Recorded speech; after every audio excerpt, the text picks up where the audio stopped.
పశ్చిమ గోదావరి జిల్లా ఉండి మండలం వాండ్రాం గ్రామంలో దళితులు ఆందోళన చేపట్టారు. అధికారులు అత్యుత్సాహంతో తమ ఇళ్లను కూల్చేయటం హేమైన చర్య అని ఆగ్రహాన్ని వ్యక్తం చేశారు. దళితుల ఇళ్లు కెనాల్కు అడ్డంగా ఉన్నాయని, తమ ఇళ్లపై మార్కింగ్ చేశారని ఆవేదన వ్యక్తం చేస్తున్నారు. తక్షణమే గ్రామంలో సమావేశం ఏర్పాటు చేసి పీస్ కమిటీ ఏర్పాటు చేయాలన్నారు. గ్రామంలో ఎమ్మెల్యే సమక్షంలో సమస్యను పరిష్కరించాలన్నారు. 100 సంవత్సరాల నుంచి అదే ప్లేస్ లో మేము ఉంటున్నాము. మాకు ఎప్పుడు చిన్న బోధ కింద ఉండేది. ఇప్పుడేమో పెద్దగా చేసేసి 15 సంవత్సరాలు బట్టి పెద్దగా చేసేసారు. మరలా ఇప్పుడు పెద్ద క్రేన్లు తీసుకొచ్చేసి ఇల్లు పడగొట్టేస్తానని భయపెట్టేస్తున్నారు. 2 నెలల నుండి మమ్మల్ని మనశ్శాంతి లేకోకుండా భయపెట్టి చాలా ఇచ్చేస్తున్నారండి. రెడ్ మార్కింగ్ వేసేసారు ఇంటికి.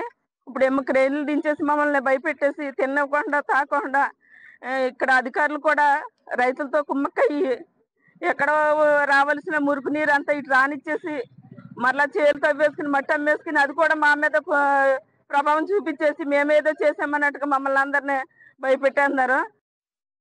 ఎన్నో సంవత్సరాల నుంచి ఇక్కడ ఉంటున్నాము. మరి ఇక్కడ ఇలాంటిది ఎప్పుడూ జరగలేదు. ఇదే ఫస్ట్ టైము. అధికారులని బ్రతిమలాడుకుంటున్నాము సాగిలపడి. మరి మా పేదరికాన్ని జ్ఞాపకం చేసుకుని మా ఇల్లులకి ఏ హాని రాకూడదని మీ హృదయాలని మార్చుకుని మా అందరికీ న్యాయం తీర్చమని అడుగుతున్నాము.